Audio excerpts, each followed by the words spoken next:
Blue blue colour.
बहुत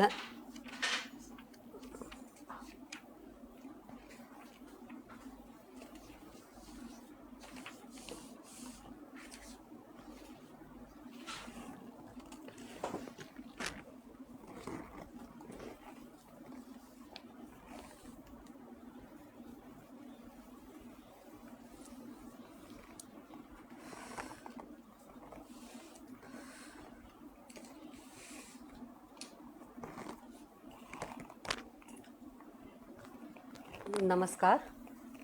आप सबको मेरा नमस्कार। आज हिमाचल प्रदेश विश्वविद्यालय, जिसमें हमारे सभी सहकर्मी भाग ले रहे हैं विभिन्न विश्वविद्यालयों और महाविद्यालयों से, उन सबके सामने मुझे अपनी बात रखने का जो अवसर आपने प्रदान किया है उसके लिए धन्यवाद। और एक ऐसे विषय पर हम आज बात करने जा रहे हैं जिसके संदर्भ में प्रायः उल्लेख मात्र से एक नकारात्मक प्रतिक्रिया पैदा होती है। मसलन स्त्री भाषा जैसी कोई अलग से कैटेगरी है या नहीं। लोग अमूमन यही कहते सुने जाते हैं कि स्त्री भाषा जैसी क्या चीज़ है। ये पढ़े लिखों की प्रतिक्रिया है, और जो सामान्य प्रतिक्रिया है उसमें तो भाषा का कोई कोटि विभाजन स्वीकार्य है ही नहीं। लेकिन पढ़े लिखे लोगों में जो लगातार चिंतन और विमर्श में संलग्न हैं, उनके यहाँ भी ये संकट है कि वे स्त्री भाषा की कोई अलग से कैटेगरी स्वीकार नहीं करते। बहुत लंबे समय तक ये स्थिति रही है, और उन लोगों के द्वारा भी जो स्त्री के मुद्दों को लेकर या तमाम हाशिए के लोगों के मुद्दों को लेकर लगातार विचार विमर्श करते रहे हैं, वो उनके दमन को, उनके प्रताड़ना के अन्य रूपों को तो सहज स्वीकार कर लेते हैं। यहाँ इस स्वीकार में भी एक लंबी परंपरा है, जहाँ मतलब आप नवजागरण से भी देख सकते हैं। नवजागरण में हालांकि उसके प्रवाह को, उसकी धारा को और उसके विन्यास को स्त्रीवादी जो विमर्शकार हैं वो खारिज करती हैं, कारण कि वहाँ वो स्त्री विमर्श की धारा या प्रवाह नहीं देख पाती, और उसे मूलतः जो पुंसवादी विमर्श है, खास करके अपर कास्ट हिंदुइज्म का जो पुंसवादी विमर्श है, उसके अंतर्गत ही रखती है। लेकिन आप वहाँ भी इस चीज़ का रिकग्निशन, इसकी पहचान देख सकते हैं कि स्त्रियाँ दमित हैं, स्त्रियाँ अलग थलग की गई हैं सामाजिक भूमिकाओं में और तमाम तरह के कार्य विभाजन के जरिए। तो वहाँ भी ये दमन के रूपों की पहचान एक अलग स्थिति है। ये एक मानवीय अपील की तरह है कि भाई किसी का दमन मत करो, जियो और जीने दो, और स्त्री भी मनुष्य है, इस प्रकार का एक इस अवधारणा है या समझ है जिसमें आप भी बड़े बनते हैं। स्त्रियों को बड़े बनाने के चक्कर में या उनको अपने बराबर का दर्जा, मनुष्य मात्र होने का दर्जा देने के चक्कर में जो दे रहा होता है वो कहीं ना कहीं स्वयं को भी अपग्रेड कर रहा होता है कि देखो वो कितना परोपकारी है, कितना उदार है, कितना बड़े फलक पे सोच पाता है और अपने ज़माने से आगे है, कि वो स्त्रियों को भी मनुष्य होने के लिए कह रहा है और स्त्रियों को भी मनुष्य माने जाने की गुहार कर रहा है, तो और उनके दमन का विरोध कर रहा है। तो दमन के रूपों की पहचान बहुत पहले से मिल जाती है, 100-200 साल या उसके भी पहले स्त्रियों के लेखन में, पुरुषों के लेखन में, उदाहरण के तौर पर या आनुषंगिक प्रसंगों के तौर पर दमन के रूपों की पहचान है। लेकिन भाषा में, चिंतन में, बौद्धिक विमर्श में स्त्री का कोई दमन होता है, उसके साथ भेदभाव किया जाता है, या जो विचार की सरणियाँ हैं जिनके जरिए हम चिंतन की प्रणालियों को विकसित करते हैं, तमाम तरह के डिस्कोर्सेस तय करते हैं, तमाम तरह के डिसिप्लिन की रूपरेखा बनाते हैं, उसको पाठ्यक्रम का हिस्सा बनाते हैं और उसको अध्ययन अध्यापन के अनेक सोपानों तक, यानी चिंतन और दार्शनिक सोपानों तक ले जाते हैं। तो ये तमाम जो सरणियाँ हैं जो भाषा के जरिए चालित हैं, क्या भाषा में भी स्त्री का कोई दमन या उसका किसी तरह का उत्पीड़न या उसे किसी तरह से पीछे ढकेलने की कोई प्रक्रिया साल दर साल और न जाने कितनी शताब्दियों से चली आ रही है, ऐसा सोचने के लिए हम सहज ही तैयार नहीं होते।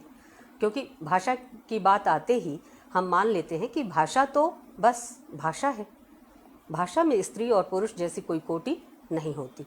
लेकिन अगर आप गंभीरता से देखें तो भाषा के पूरे प्रारूप को ही अगर आप देखें और फिर स्त्री के सामाजिक स्थिति, स्त्री की जो चिंतन और मनन की गुंजाइशें हैं, स्त्री की अभिव्यक्तियां हैं, उनको अगर आप ध्यान से देखें तो आपको स्पष्ट समझ में आ जाएगा कि भाषा के साथ किस तरह का विशेष ट्रीटमेंट किया गया है, जहां स्त्री अपने आप एक्सक्लूड कर दी गई है, बहिष्कृत है, या स्त्री के तमाम अनुभव, उसकी अनुभूतियाँ भाषा के अंतर्गत दाखिल ही नहीं होती, या फिर दाखिल होती हैं तो बहुत ही आनुषंगिक रूप से दाखिल होती हैं, जिस पर आप चाहें, आपकी मर्जी, आपकी उदारता, आपका बड़प्पन कि आप तवज्जो दें अथवा ना दें तो आप इसके लिए आपको कोई दोष नहीं दिया जाएगा, क्योंकि ये कोई प्रचलित प्रणाली है नहीं कि भाषा के अंतर्गत हम किसी आइडेंटिटी की, खास करके जेंडर आइडेंटिटी की पहचान करें।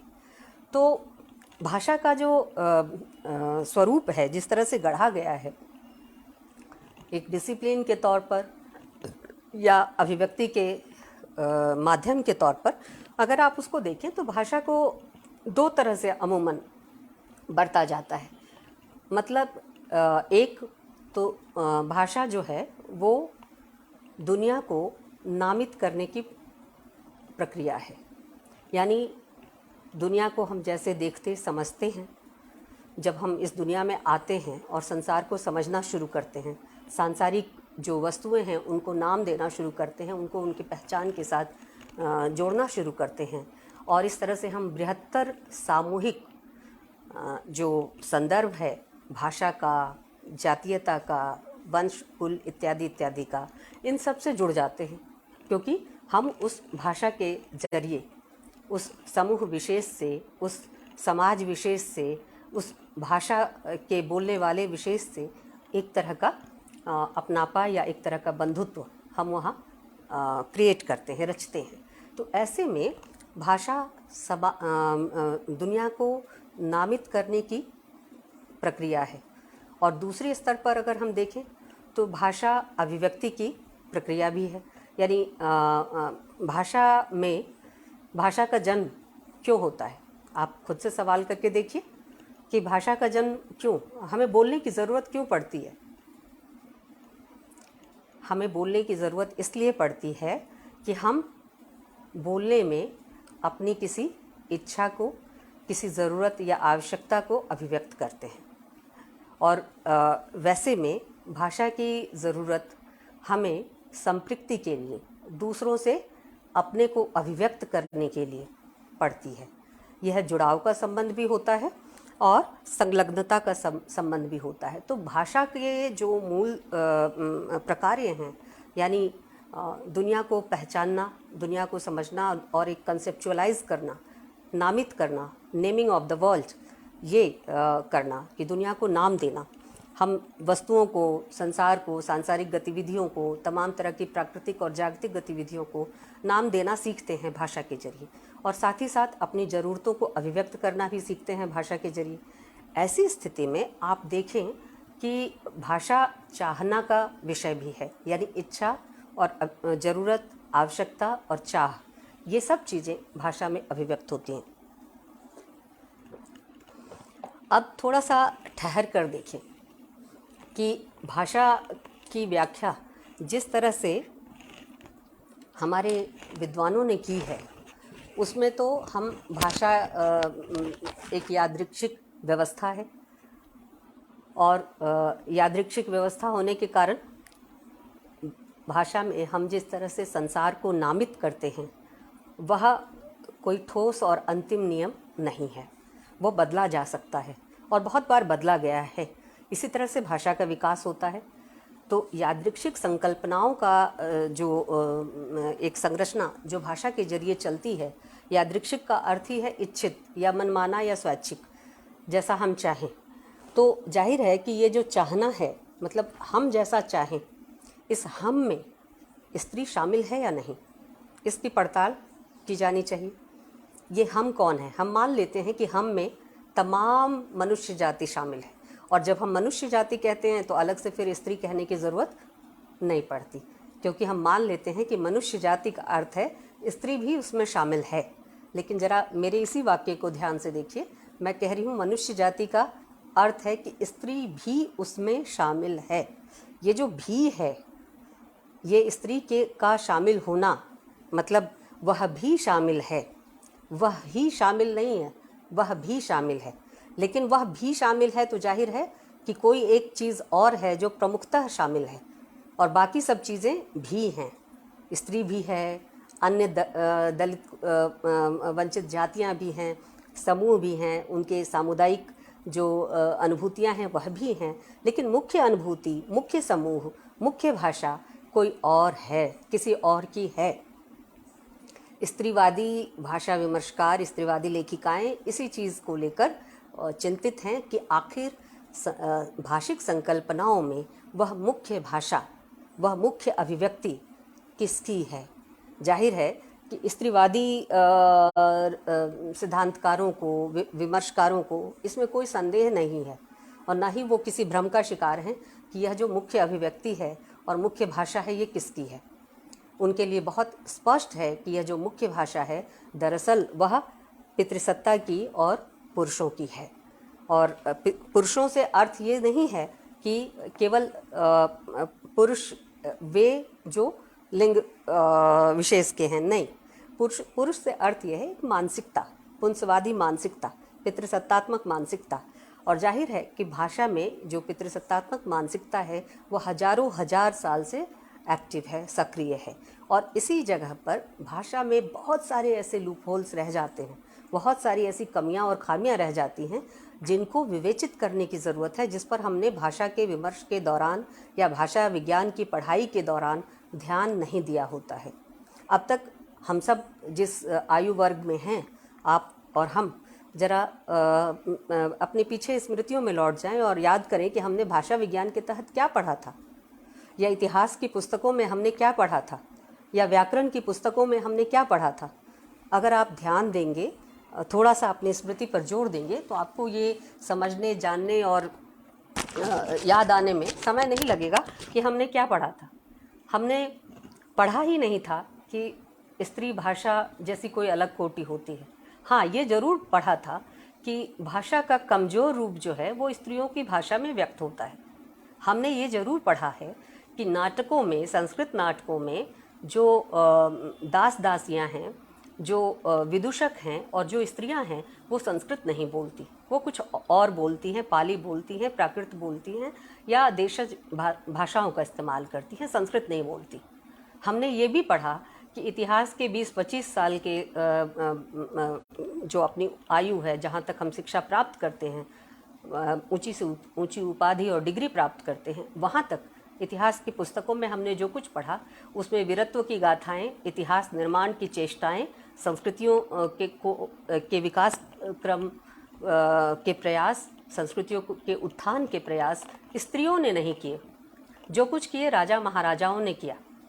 कुछ एक स्त्रियां, कुछ एक साम्राज्ञियाँ अपवाद स्वरूप आ जाती हैं, कुछ एक महिलाओं का उल्लेख अपवाद स्वरूप आ जाता है। हमने साहित्य की पुस्तकें जो पढ़ी, हमने देखा वहाँ की स्त्रियां बड़ी कोमल हैं, स्त्रियां सौंदर्य का आधार हैं, स्त्रियां जो हैं वो जितने भी करुण, मसृण, जितने भी अच्छे भाव हो सकते हैं उन सब का आधार है, लेकिन वो कोमलांगी हैं, वो रमणीय हैं, वो कठोर वचन या कठोर काम करने के लायक नहीं हैं, वो सुकुमार हैं। सिया के साथ तो सुकुमारी शब्द ही जोड़कर बोलते हैं हम। तो हमारी जितनी पुस्तकें हैं ज्ञान विज्ञान की, वो सब हमें सिखाती हैं कि स्त्रियां संसार में, समाज में हैं तो सही, लेकिन कैसे? एक उच्छिष्ट की तरह। वो सब जगह हैं और कहीं नहीं है। ये एक अद्भुत स्थिति है। तो भाषा के संदर्भ में देखिए, हम ज्ञान विज्ञान और अनुशासन की पुस्तकों को क्वेश्चन नहीं कर सकते अगर हम भाषा को क्वेश्चन नहीं करें, क्योंकि भाषा के आज हम जिस विषय पर बात कर रहे हैं कि स्त्री भाषा अनुभूति के ओझल पक्ष, ये विषय मैंने जानबूझकर चुना था। कारण कि स्त्रियां जब लिखती हैं या बोलती हैं तो अमूमन ये कहा जाता है कि स्त्री अनुभूति की भाषा बोलती है, वो हृदय से बोलती है।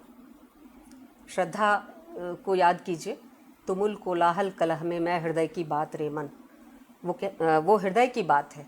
लेकिन सवाल उठता है कि ये जो तुमुल कोलाहल कलह है, इसका कोई महत्व है कि नहीं? इससे कुछ बनता बिगड़ता है कि नहीं? कि हृदय की बात जो कभी भी खो जाए, कभी भी जिसे परे ढकेल दिया जाए, सिर्फ उतने भर से स्त्री के अस्तित्व को नत्थी कर दिया जाता है। तो ये जो अनुभूति की बात है, मैंने जानबूझकर चुना था कि भाषा के दो पक्ष होते हैं, एक विचार का, एक अनुभूति का। तो विचार के पक्ष में अगर अनुभूति का पक्ष शामिल ना हो, या फिर कुछ अनुभूतियों को सेलेक्टिव तरीके से बाहर कर दिया जाए, उन्हें विचार की भाषा में तब्दील होने ही ना दिया जाए, तो वैसी स्थिति में भाषा का कोई एक संकल्पनात्मक या व्यवहारिक रूप नहीं बनता। तो ये हमारे विचार का विषय होना चाहिए। अब अच्छा, भाषा बनती कैसे है?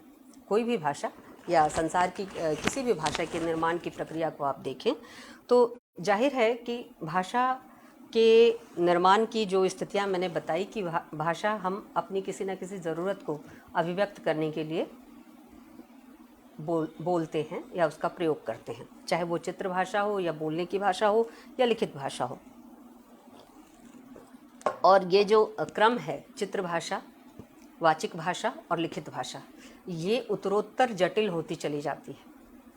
लिखित भाषा में भाषिक संकल्पनाएं और अभिव्यक्तियों के स्वरूप बहुत ज़्यादा जटिल होते हैं, तुलनात्मक तौर पर वाचिक और चित्र भाषा के या ध्वनि भाषा के। तो उस तरह से अगर आप देखें तो भाषा के निर्माण की जो प्रक्रिया है वो आरंभ कहाँ से होती है? भाषा के निर्माण की प्रक्रिया श्रम के जो तमाम रूप हैं, जो सामूहिक श्रम के रूप हो सकते हैं, व्यक्तिगत श्रम के रूप हो सकते हैं, इन तमाम रूपों के जरिए भाषा के निर्माण की प्रक्रिया का आरंभ होता है। यानी मनुष्य किसी न किसी श्रम के दौरान जिस अनुभव को अर्जित करता है, वह उस अनुभव को अन्य लोगों में बांटना चाहता है, या अपने करीबी लोगों को, जो उसके संपर्क में हैं, ऐसे लोगों को वो बताना चाहता है कि उसने यह काम किया और उसका नतीजा ये रहा, और उस अनुभव को वो बांटना चाहता है, दूसरों को बताना चाहता है। और मानव सभ्यता के विकास में इस अनुभव के बांटने की प्रक्रिया का बहुत बड़ा अवदान है।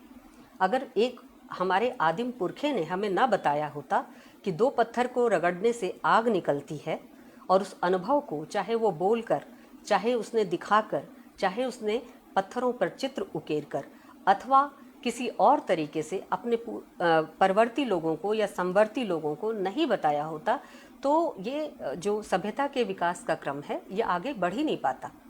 सभ्यता अंततः संचित अनुभव का ही दूसरा नाम है। उसमें सामाजिक अनुभव, व्यक्तिगत अनुभव, तमाम तरह के अनुभव संचित रहते हैं और वो एक तरह से उस अनुभव के आधार पर ही मानव सभ्यता सीखती है और आगे विकास करती है। तो भाषा का निर्माण श्रम के विकास की प्रक्रिया में होता है, ये असंदिग्ध है, ये तय है। लेकिन यहीं एक सवाल उठता है कि क्या श्रम के निर्माण की प्रक्रिया में स्त्री की कभी कोई भूमिका रही या नहीं रही। जाहिर है आप सब कहेंगे कि जब मनुष्य की भूमिका है तो स्त्री की भी भूमिका होगी। जाहिर है हम भी मानते हैं कि स्त्री की भूमिका अवश्य रही होगी। ऐसा हो नहीं सकता कि जब अस्तित्व की ही लड़ाई हो, जिंदा रहने की लड़ाई हो, उस वक्त स्त्रियां उस लड़ाई में किसी भी तरह से छूट जाएं या बाहर रहें या अपनी भागीदारी ना करें। श्रम के तमाम कोमल और कठोर रूपों में स्त्रियों ने अपनी भागीदारी की है। तो जाहिर है कि श्रम के इस पूरी प्रक्रिया में स्त्रियां शामिल रही हैं। फिर अगर शामिल रही है तो जो भाषा के निर्माण की स्थितियां हैं या भाषा के जो नियम बनाए गए या भाषा के जो व्याकरण और उसके लिखित रूप बनाए गए, उन सब में स्त्रियों के साथ इतना भेदभाव या उनको परे ढकेलने का काम क्यों किया गया। भाषा में, लिखित भाषा के अर्थ, यहीं से शुरू करें, नामकरण, अर्थ और उसका व्यवहार, फिर व्याकरण इत्यादि, इन तमाम रूपों में स्त्रियों के साथ एक खास तरह का भेदभाव क्यों किया गया। देखिए, किसी भी तरह का सामाजिक स्तरीकरण घटित हो, उसके पहले एक स्तरीकरण समाज के अस्तित्व के साथ ही घटित हुआ है। वह है स्त्री और पुरुष का। स्त्री और पुरुष दो अलग अलग एंटिटी हैं, दो अलग अलग सत्ताएं हैं। ये समाज के विकास के आरंभिक दर्जे से ही नोटिस किया गया है। और ऐसे में स्त्री और पुरुष के जो अनुभव हैं, वे अगर साझे सामूहिक श्रम के अनुभव हैं, तो उन अनुभवों को समान रूप से भाषा में दर्ज होना चाहिए। आप किसी भी भाषा को उठाकर देख लें, उसमें आपको ये चीज़ गायब मिलेगी कि स्त्रियों के अनुभव, उनके बात और व्यवहार के तमाम रूप प्रमुखता से आपको दर्ज मिले। ये चीज़ गायब मिलेगी। यानी स्त्रियों के द्वारा व्यवहृत जो तमाम भाषिक रूप हैं, शब्द हैं, नामकरण के पारिभाषिक शब्द हैं, इन तमाम शब्दों को मान लिया जाता है कि स्त्री और पुरुष समान तौर पर व्यवहार करते हैं। लेकिन फिर भाषा के जितने भदेश रूप हैं, इससे भाषा समझ में नहीं आती। अगर हम यही मान लें कि भाषा के रूप को स्त्री और पुरुष एक ही तरह से व्यवहार करते हैं और भाषा के व्याकरण और भाषा के लिखित रूप तक ही अपने को सीमित रखें और बहुत सारी चीज़ों को देखकर भी ना देखना चाहें, तो इससे भाषा समझ में नहीं आती। भाषा आपको समझ में तब आएगी जब आप ये देखेंगे कि स्त्रियों की अनुभूति के, उनके द्वारा दिए गए नामकरण इत्यादि के कितने शब्द आपके भाषा और भाषिक व्यवहार में हैं। भाषा आपको समझ में तब आएगी जब आप ये देखेंगे कि भाषा के जो भदेश रूप हैं, यानी जिसे हम शिष्ट भाषा और चलती भाषा कहते हैं, तो चलती भाषा के तमाम रूपों में जहाँ भदेशपन होता है, जहाँ वो शिष्ट भाषा से, साहित्यिक भाषा से अलग भाषा होती है, व्यवहार की भाषा होती है, उस भाषा में स्त्री के साथ और आपके तमाम जो नकारात्मक भावनाएं हैं, उनके साथ व्यवहार करने के लिए हम भाषा के किन रूपों को चुनते हैं। जब आप भाषा को यहाँ से देखना शुरू करेंगे, भाषा की पॉजिटिविटी से अगर आप भाषा की व्याख्या करना चाहेंगे, तो बहुत सारी बातें आपको नहीं समझ में आएगी, क्योंकि हम लोगों ने भाषा के उसी शिष्ट रूप को पढ़ा है, जाना है और अध्ययन अध्यापन से जुड़े हुए हैं। लेकिन भाषा के भदेश रूप को अगर आप देखें, उसके ग्रामीण रूप को अगर आप देखें, उसके चलती भाषा के रूप को अगर आप देखें, तो वहाँ आप देख पाएंगी कि एक पूरा शास्त्र है जो शिष्ट भाषा के समानांतर खड़ा है।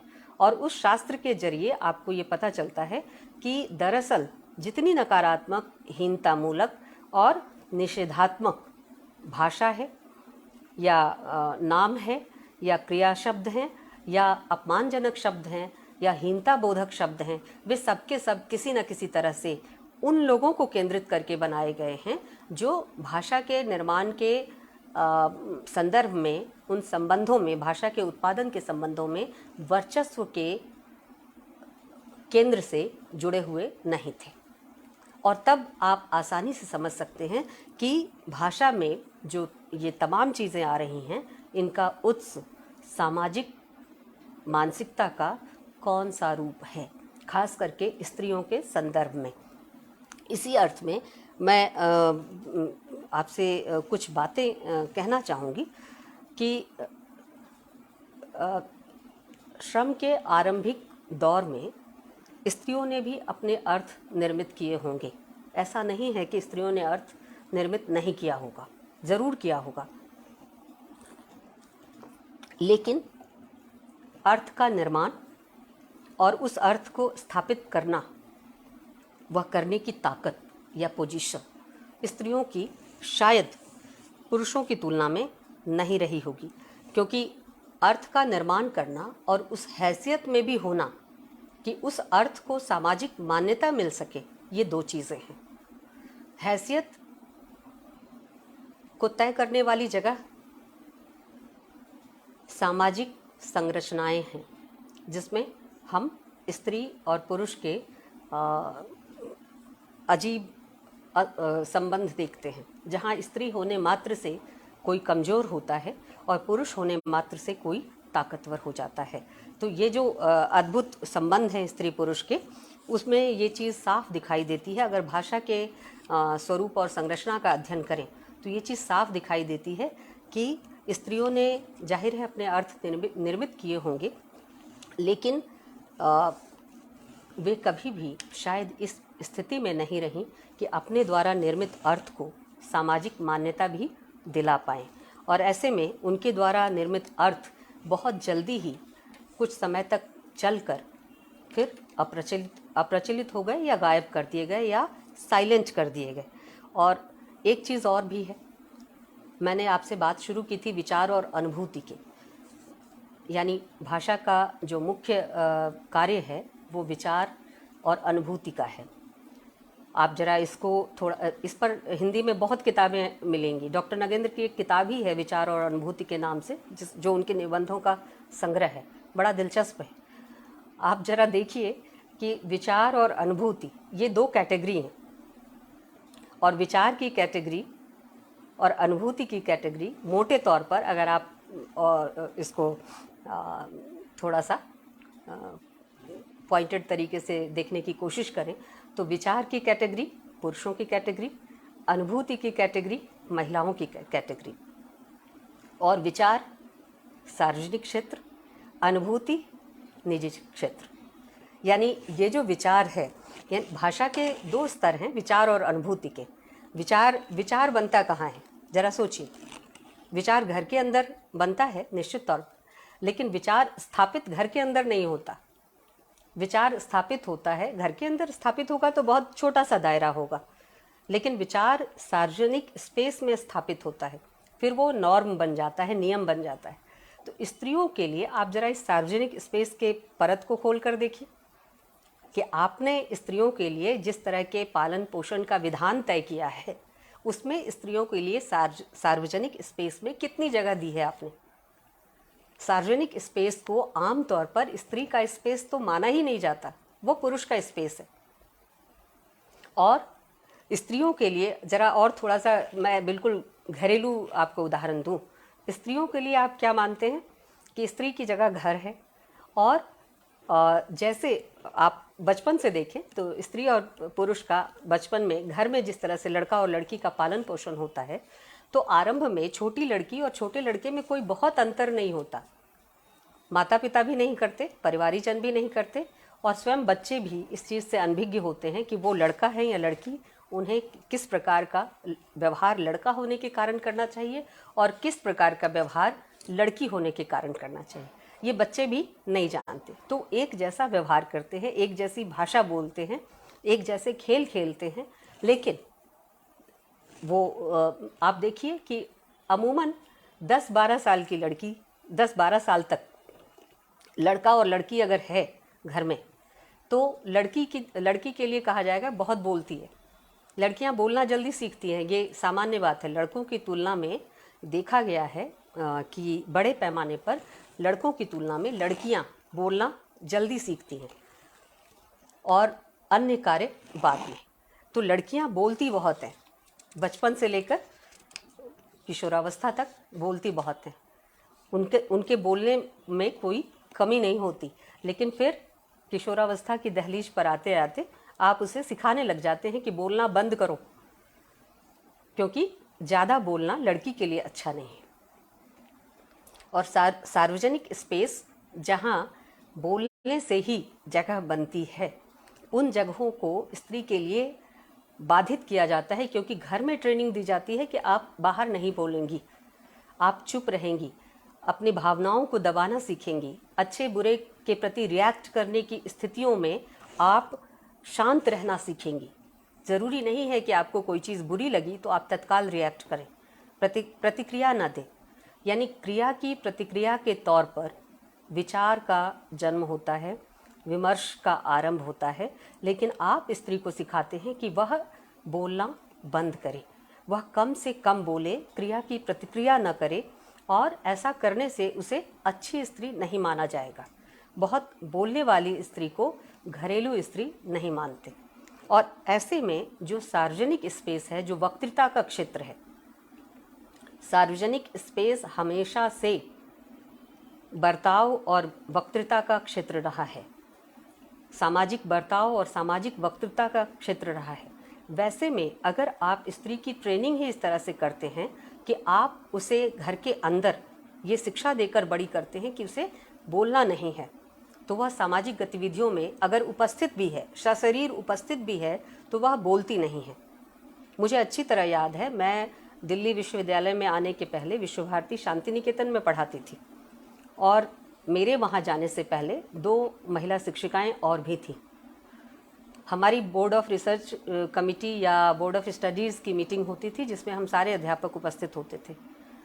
हमारे अध्यक्ष महोदय जो भी उस कुर्सी पे बैठता था, वह जो एजेंडा होता था उसे पढ़ देता था, और वो एक आध पुरुष सहकर्मी उस पर अपनी राय रखते थे। चूँकि वो पहले से बात करके आते थे, तो वो कन्विंस होते थे एक दूसरे से, तो वो कुछ वहाँ टीका टिप्पणी कर लेते थे, और स्त्रियां प्रायः चुप रहती थी, कुछ नहीं बोलती थी, और उनकी भूमिका को स्वीकृत और सहमत माना जाता था।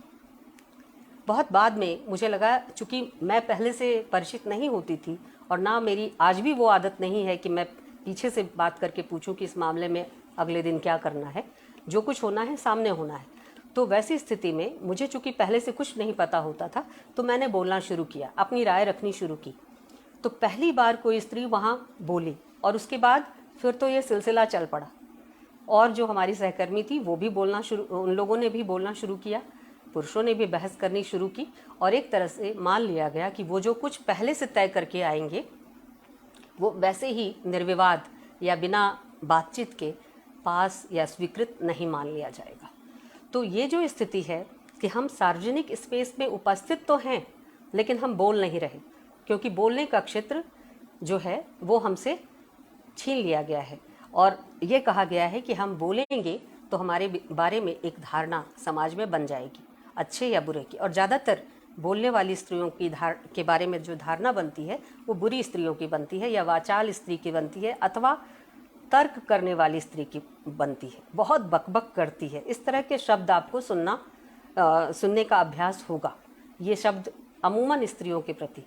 या फिर इस तरह की टिप्पणियाँ कि अरे वो तो बहुत तर्क करती है, बहुत एकदम से पागल है, या पता नहीं उसको उस बोलने वाली स्त्री के व्यक्तित्व को न जाने किन किन चीज़ों से, उसके निजी जीवन के भी बहुत सारे अभाव, कमी या समृद्धि कुछ भी चीज़ के साथ जोड़कर एक गाली या हेय तरीके के भाव के साथ नत्थी करके रख दिया जाता है। तो वक्तृता का क्षेत्र, जो कि सार्वजनिक स्पेस का क्षेत्र है, वह स्त्रियों से किसी न किसी तरह से छीना जाता रहा है। और वक्तृता या सार्वजनिक स्पेस के क्षेत्र में ही, विचार के क्षेत्र में ही भाषा का निर्माण होता है। विचार और चिंतन की भाषा हमेशा अलग रहती है।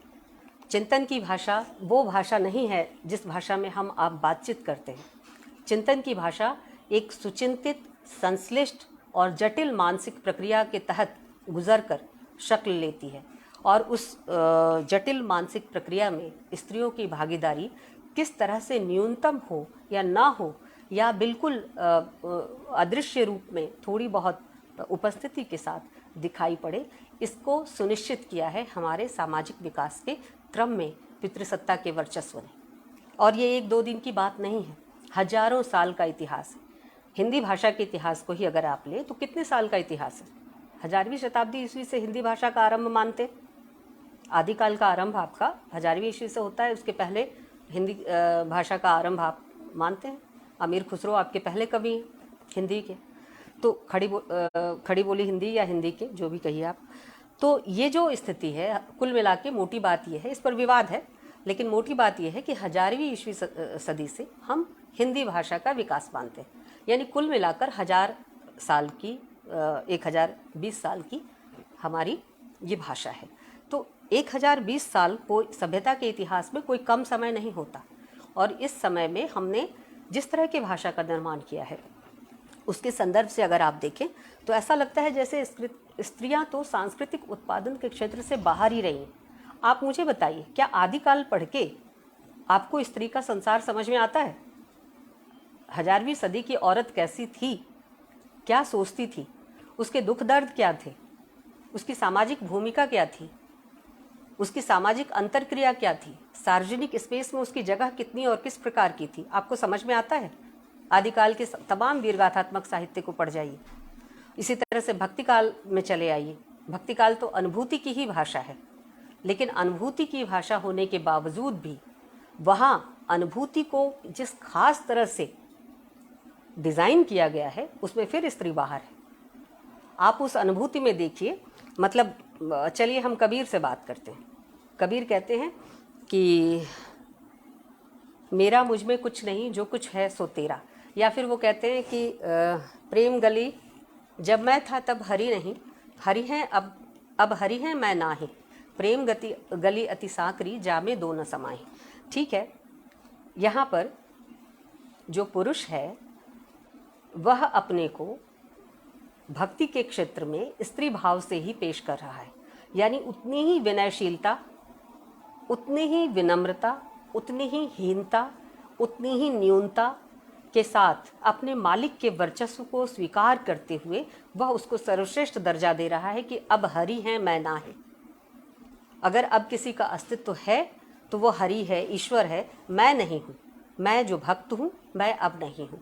तो यह जो भक्ति के क्षेत्र से मैं का निर्वासन है, दरअसल समाज में सामाजिक क्षेत्र से स्त्री के निर्वासन का ही एक तरह से आइडियोलॉजिकल प्रतिफलन है। मैं कैसे है इसे मैं आपके सामने थोड़ा सा साझा करती हूँ। देखिए, स्त्रियों को तो यही सिखाया जाता है ना कि वो जो मैं है, उनका अपनापा है या निजत्व है, उसको आप सामने लेकर ना आएँ, क्योंकि आप परिवार के लिए हैं, आप घर के लिए हैं, आप अन्य सदस्यों के लिए हैं, आप अन्नपूर्णा हैं, आपके ऊपर परिवार का तमाम दारोमदार है। तो आप अपने को, अपने निजत्व को, अपने अहम को, अपने स्व को सबसे पहले छोड़ दीजिए, तभी आप सामूहिकता में जी सकते हैं।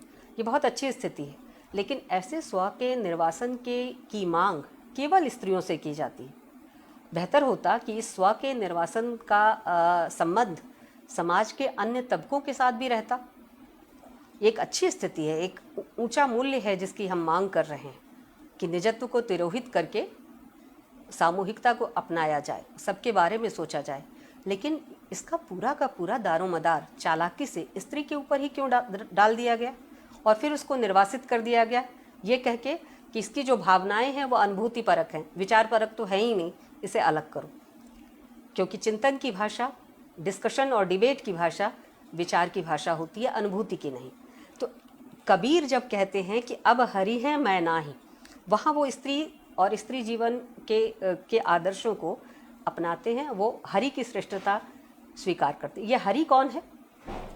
दर्शन के क्षेत्र में जो परमात्मा है या सर्वोच्च सत्ता है, भक्ति के क्षेत्र में वो हरि है। और हरि कौन है? पुरुष है, स्त्री नहीं है। और हरि ही हरि हैं, मैं ना ही। मैं स्त्री है, हाँ तो कूता राम का मुतिया मेरा नाम। या मेरी तो कबीर की जो आदर्श थी स्त्री, वो सती थी। वो सिंधोरा हाथ में लेकर अपने को स्वाहा कर लेती थी पति के पीछे। तो ऐसी स्त्री कबीर की आदर्श थी। लेकिन ये जो अनुभूति परक कविता जिसे हम भक्तिकाल की कविता के रूप में जानते हैं, या आधुनिक काल में आप छायावाद पे चले जाइए, वहाँ भी अनुभूति प्रधान है। और अनुभूति के प्रधान होने के कारण ही वो कविता इतनी आत्मीय लगती है। बावजूद इसके क्या आप दावा कर सकते हैं कि छायावाद में स्त्री और स्त्री की भावनाएं अभिव्यंजित है? प्रसाद की कविता में, पद की कविता में, निराला की कविता में, या अन्य किसी छायावादी कवि की कविता में? शायद नहीं। बहुत मुश्किल है कहना।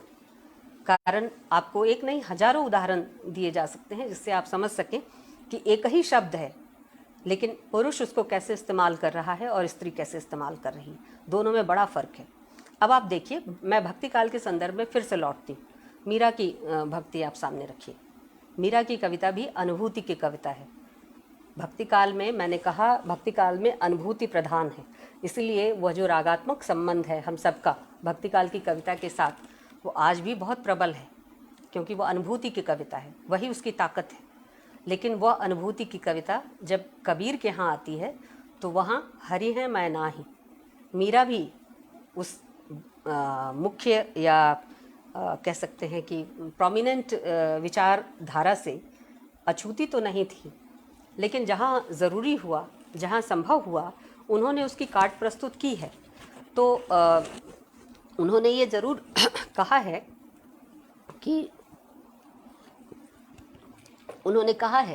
कि जल जल भई राख की ढेरी, अपने अंग लगा जा जोगी मत जा।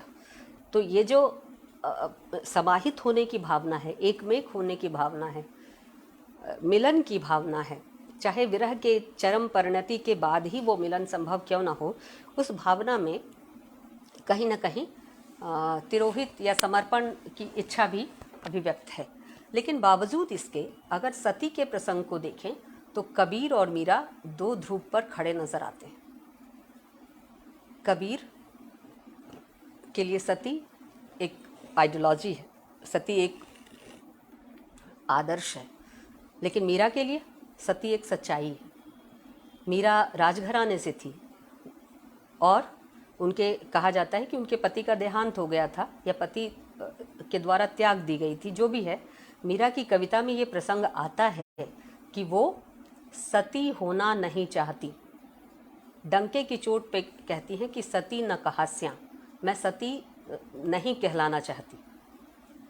और उनके लिए सती कोई आदर्श नहीं था जिसको कहें कि सिंधोरा हाथ में लेके अग्नि को समर्पित हो जाती है, ऐसी महिला सती है। उनके लिए सती एक सच्चाई थी। सती को स्वीकार करने का अर्थ था अपने को मृत्यु के मुंह में ढेलना।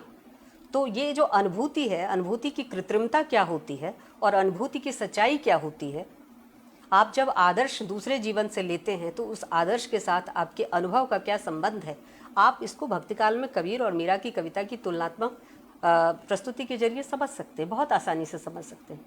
मीरा पहली स्त्री है भक्तिकाल के क्षेत्र में जो राजघराने से है, संपन्न घराने से है।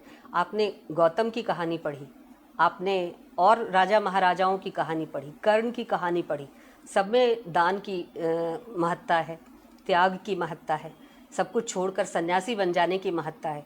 लेकिन मीरा को तो राजघराने से किसी ने निकाला नहीं था, वो तो खुद निकल आई थी, क्योंकि उनको संतों के साथ बैठकर ईश्वर चर्चा करना पसंद था। ये संतों के साथ बैठना, मंदिर में बैठना, ईश्वर चर्चा करना, कहने को ये तीन केवल क्रियाएं हैं। लेकिन संतों के साथ बैठना, मंदिर में नाचना या बैठना, बातचीत करना, ये दरअसल सार्वजनिक स्पेस जो स्त्री क्लेम कर रही है, स्त्री जिसका दावा कर रही है उसमें स्त्री की सक्रिय भागीदारी, केवल दावा नहीं, भागीदारी, हाँ मैं ऐसा करूँगी और अगर ऐसा करती हुई मैं तुम्हें स्वीकार हूँ तब तो तुम राजघराने में मुझे रहने दो, अन्यथा मैं इसका त्याग करती हूँ, और वो बाहर आती है। और ईश्वर चर्चा करना भक्ति काल का सबसे प्रबल डिस्कोर्स है ईश्वर चर्चा। वो सार्वजनिक विमर्श का अहम एरिया है और उस ईश्वर चर्चा में अगर स्त्री शामिल हो रही है तो एक तरह से वह विमर्श और चिंतन की भाषा में उसके निर्माण की प्रक्रिया में अपनी भागीदारी कर रही है। ऐसे में सती का प्रमाण कबीर के यहाँ विश्वसनीय होगा या मीरा के यहाँ, ये देखने की ज़रूरत है और ये समझने की ज़रूरत है। हमने दिक्कत क्या है कि हम भाषा को और अपने साहित्य को और अपने इतिहास को और इस तरह की तमाम सार्वजनिक बहसों को इस तरह से देखना बंद कर दिया है, सवाल उठाना बंद कर दिया है, तो ये दिक्कतें आती हैं। एक और चीज़ मैं आपसे मुझे आधा घंटा मेरे पास अभी और समय है तो कुछ बातें और कहूँगी मैं आपसे। एक और चीज़ कि अगर आप ये देखें कि वे कौन सी विधाएं हैं जिसमें स्त्रियां नहीं मिलती। बहुत सारी ऐसी विधाएं हैं, डिसिप्लिन जिसे हम कहते हैं, जेनर जिसे हम कहते हैं, जिसमें स्त्रियां नहीं मिलती या उनकी उपस्थिति नाम मात्र की है। मसलन व्यंग विधा बहुत इधर की विधा है, आधुनिक विधा है, और उसमें स्त्रियों की उपस्थिति लगभग नगण्य है। जो महत्वपूर्ण व्यंग्यकार के तौर पर कुछ स्त्रियां इधर दिखाई दे रही हैं, लेकिन पहले आरंभ के समय में या जिनके नाम से किसी कालखंड को या किसी विधा को पहचाना जाता है, ऐसी व्यंग्य लेखिका के तौर पर स्त्री का नाम आज भी नहीं लिया जाता। सूर्यबाला जी लिख रही हैं, अनीता यादव लिखती हैं, अर्चना चतुर्वेदी हैं, और भी कितनी महिलाएं हैं जो व्यंग्य लिखती हैं, लेकिन व्यंग्यकार, वो खुद कहती हैं वो अपने आप को व्यंग्यकार, लेकिन व्यंग्यकार के रूप में अभी उनका नाम पुरुष इतिहासकारों ने नहीं लिया।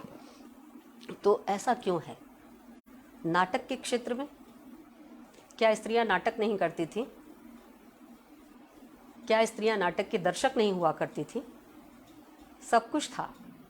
रानियों के यहाँ तो नाट्यशाला हुआ करती थी। जो राजघराने में रानियां हुआ करती थी उनके यहाँ नाट्यशालाएं हुआ करती थी और वहाँ पे रानियां नाटक लिखती भी थी और मंचित भी होता था। बावजूद इसके नाटक विधा के साथ स्त्रियों को और उनकी उपस्थिति को सही तरीके से नहीं देखा गया, कारण वो दृश्य विधा थी। अब आपको लगेगा कि दृश्य विधा है तो स्त्री की उपस्थिति से क्या असंगति है?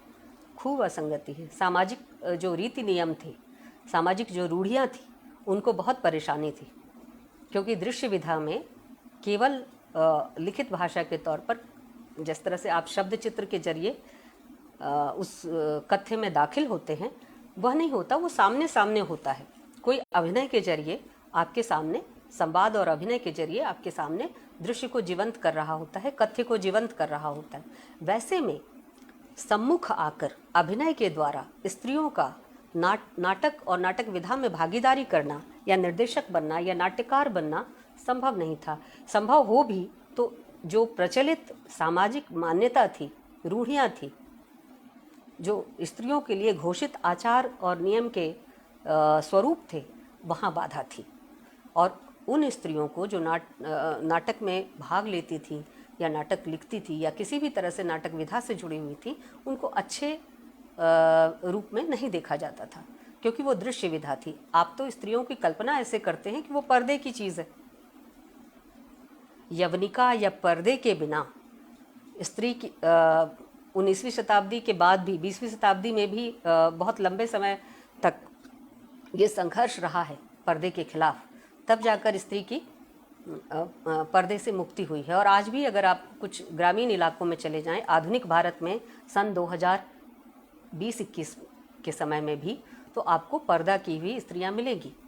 हमारे फेसबुक पर ही बहुत सारी महिलाएं बहुत शौक से घूंघट लगाकर कि वो गांव गई हैं और किस तरह से सास ननद के सामने घूंघट में अपने को दिखा रही हैं, वो फ़ोटो लगाती हैं और उनको जरा भी एहसास नहीं कि वो क्या कर रही हैं, किस चीज़ को पुष्ट कर रही हैं। जब हम उन रीति नीति और आचार नियमों को टो करते हैं, उनका अनुपालन करते हैं, तो प्रकारांतर से हम उन्हें केवल स्वीकार नहीं कर रहे होते, उसे हम पुष्ट भी कर रहे होते हैं, वैध भी बना रहे होते हैं। तो स्त्रियों ने अपने आचरण से उन नियमों को स्वीकार करके उसे वैध भी बनाया। तो नाटक में भी आपको स्त्रियों की उपस्थिति नहीं मिलेगी, बहुत कम मिलेगी। तो व्यंग के साथ जो स्थिति है, व्यंग और नाटक के साथ, ये हम कह सकते हैं कि ये बातचीत की, सामाजिक विमर्श की उन्मुक्त साहित्यिक अभिव्यक्ति है। इसमें खुलापन है, और खुलापन होने के कारण स्त्रियों के लिए ये निषिद्ध जेनर हैं। कारण व्यंग को अगर आप देखें तो व्यंग का पूरा इसेंस कहाँ से बनता है? भाषा से बनता है, और भाषा में भी केवल शिष्ट भाषा से नहीं बनता। उसके जो प्रतीकात्मक संकेतात्मक अर्थ होते हैं, उसमें तमाम तरह के अर्थध्वनियाँ, व्यंजनाएँ, रूपक, प्रतीक, वो जेंडर प्रतीक भी हो सकते हैं, वो सेक्सुअल रूपक भी हो सकते हैं, और वो प्रतीक किसी भी लेंथ तक जा सकते हैं। मतलब कोई एक साधारण सी लगने वाली भाषा, साधारण सा लगने वाला शब्द कब लैंगिक प्रतीक में बदल जाए, लैंगिक या स्लैंग लैंग्वेज जिसे हम कहते हैं, अश्लील भाषा जिसे कहते हैं, उसमें बदल जाए, इसकी कोई गारंटी नहीं होती। तो व्यंग अन्य विधाओं की तुलना में, जो साहित्य की अन्य विधाएं हैं उनकी तुलना में व्यंग ज़्यादा उन्मुक्त साहित्यिक विधा है। और इसलिए आप जरा देखिए, भाषा का कॉन्सेप्ट उस जो है साहित्य के अंतर्गत, उसमें हमने क्या विभाजन कर रखा है? कुलीना और अकुलीना, कुलीन और अकुलीन। कुलीन स्त्रियों की भाषा अलग होती है, अकुलीन स्त्रियों की भाषा अलग होती है। यानी कुलीना स्त्रियां जो अभिजात्य वर्ग की या फिर परवर्ती दौर में मध्य वर्ग की स्त्रियां हैं, उनकी भाषा अलग होती है।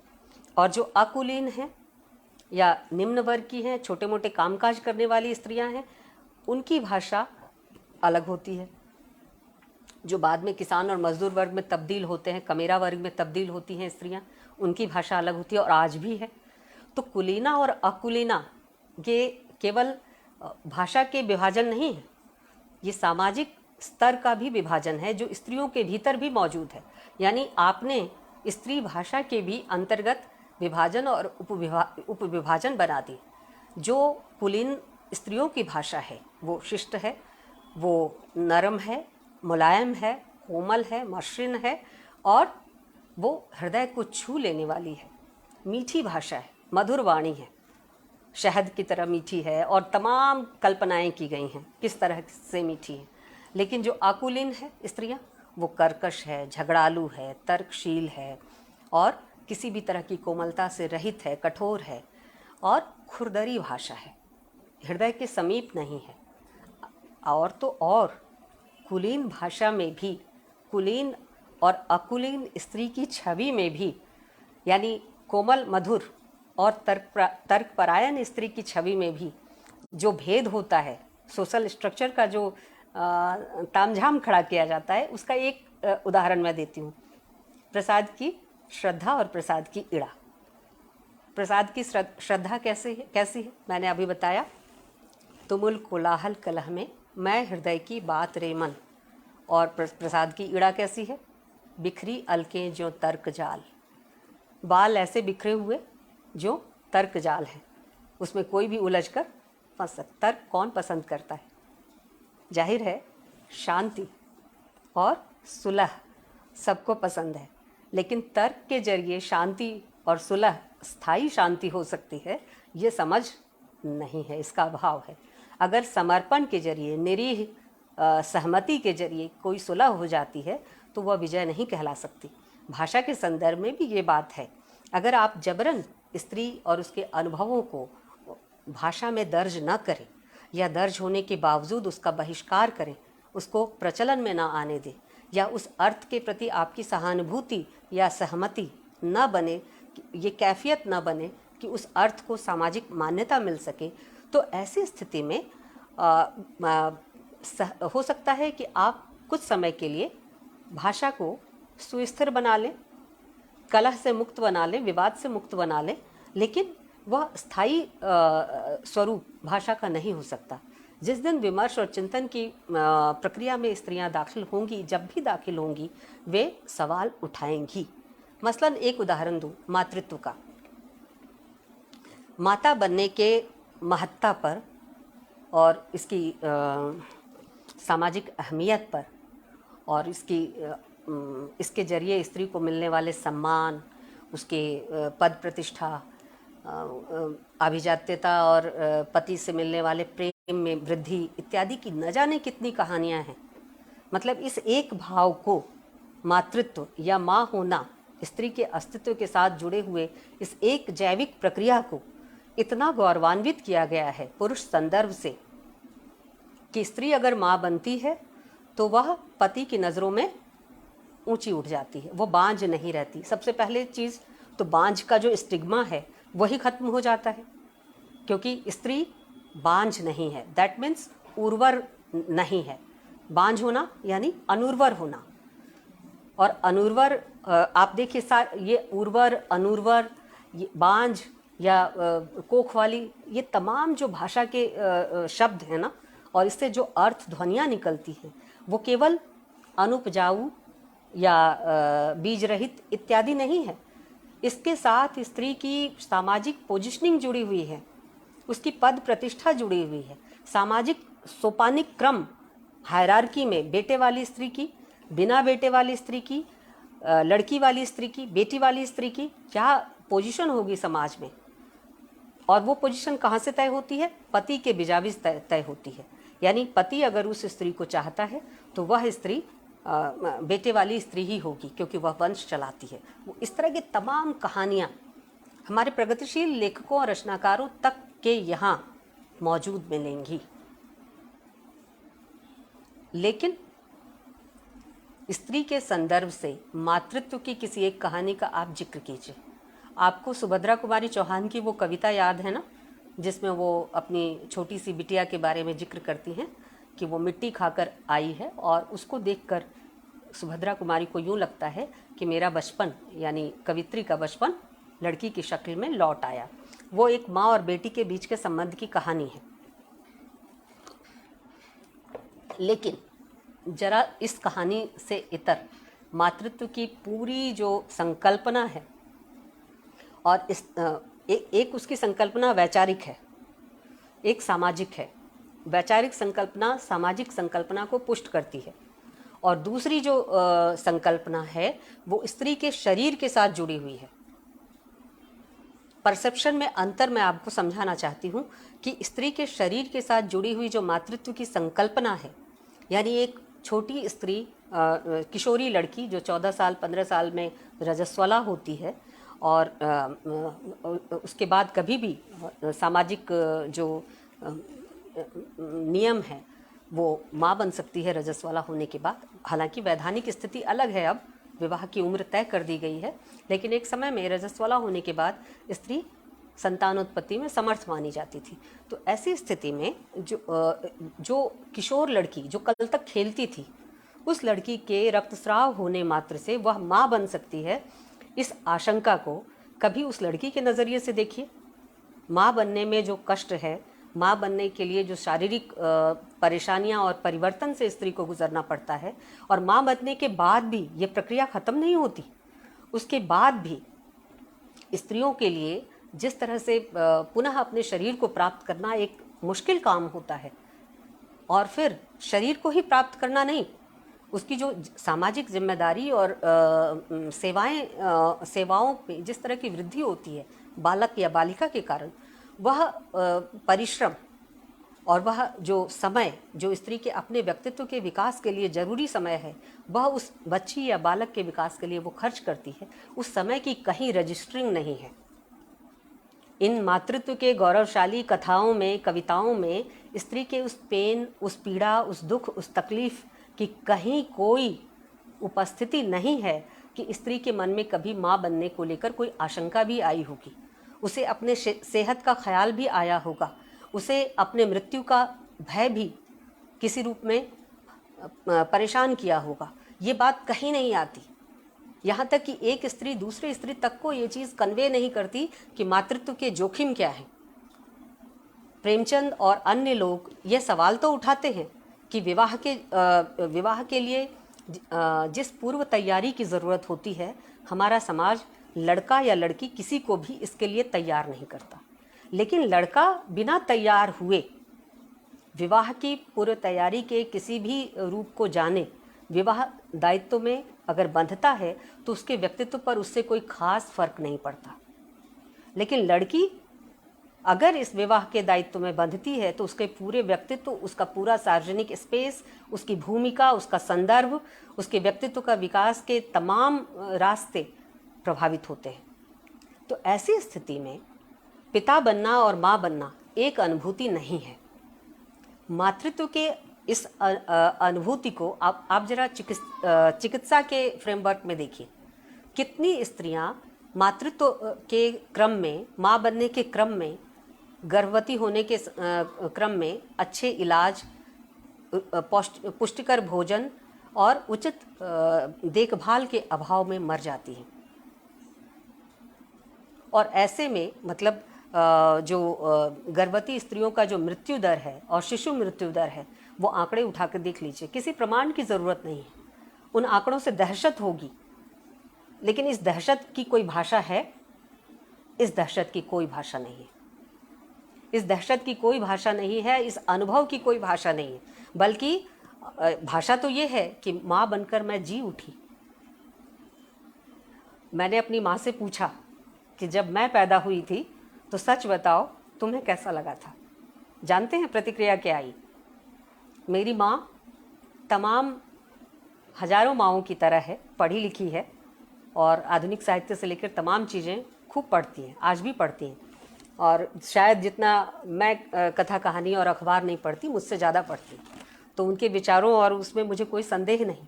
लेकिन उन्होंने मुझे जो जवाब दिया, अच्छा, उनकी सहनशीलता भी गजब है। आज तक मैं नहीं जान पाई, 1000 बार पूछने पर भी, कि माँ को क्या चीज़ बहुत ज़्यादा पसंद है, कौन सा रंग पसंद है। आप उसे प्रिसाइजली पूछिए, वो जवाब भी उस तरह से नहीं देती। बाजार भी जाएंगी तो हम लोगों के लिए खरीदेंगी, अपने लिए नहीं खरीदेंगी। उनकी आवश्यकता को आप महसूस कर लें तब तो ठीक है, अन्यथा वो खुद नहीं कहेंगी। पढ़ी लिखी स्त्रियों की यह हालत है। जब मैंने उनसे पूछा, यानी सहनशीलता में, क्षमा में, दया में, करुणा में, बच्चों के प्रति लगाव में, परिवार के प्रति स्नेह और समर्पण में मेरी माँ हजारों लाखों माँओं की तरह ही है। मैंने उनसे पूछा कि जब मैं पैदा हुई थी तो आपको कैसा लगा? चूँकि मुझसे पहले उनको एक लड़की और पैदा हुई थी, मैं दूसरी लड़की और मेरे पीछे 2 भाई हैं। उन्होंने जवाब दिया, मैंने कहा सबसे पहली अनुभूति आपको कैसी हुई जब आपके बच्चा पैदा हुआ, मैं पैदा हुई? तो उन्होंने कहा सबसे पहले तो यही लगा कि एक बोझ उतर गया, शरीर हल्का हुआ। अब इस अनुभूति को स्त्रियां महसूस तो करती हैं, दर्ज नहीं है। सवाल है भाषा में रजिस्ट्री का, भाषा में दर्ज करने का। ये सवाल है। स्त्रियां लिख रही हैं हजारों साल से। जिस समय साहित्य का सृजन किसी भी भाषा में हुआ होगा, स्त्रियों ने भी भाषा का व्यवहार सीखा। लेकिन भाषा का व्यवहार सीखने के बावजूद अपने उन्हीं अनुभवों को दर्ज किया जो पुरुष अनुभव थे, पुरुषों के द्वारा वैध या स्वीकृत अनुभव थे। उन्हीं अनुभवों को पुष्ट किया और अपने अनुभवों को जो किसी भी अर्थ में पुरुष संदर्भ से नकारात्मक अर्थ देते थे, उनको खारिज करना सीख गई। यानी मातृत्व का सम्मान, मातृत्व की आह्लादकारी स्थिति, निश्चित तौर पर बच्चा सबको पसंद होता है, उसकी कोमल क्रीड़ाएं सबको आकर्षित करती हैं। लेकिन मातृत्व की जो पीड़ा है, उसकी जो दहशत है, वो सिर्फ स्त्री जानती है। तो स्त्रियां उस दहशत और उस पीड़ा को कभी बयान नहीं करती। उसके आह्लादकारी अनुभव तो आपको मिल जाएंगे पुरुष स्त्री सब रचनाकारों के यहाँ। ठुमक चलत रामचंद्र, बाजत पैजनिया, या मुखदधि लेप किए सूरदास। तो ये सारी चीज़ें तो आपको बहुत पुराने समय से मिलेंगी। लेकिन जो दहशतकारी अनुभव है, वो नकारात्मक अनुभव क्यों है?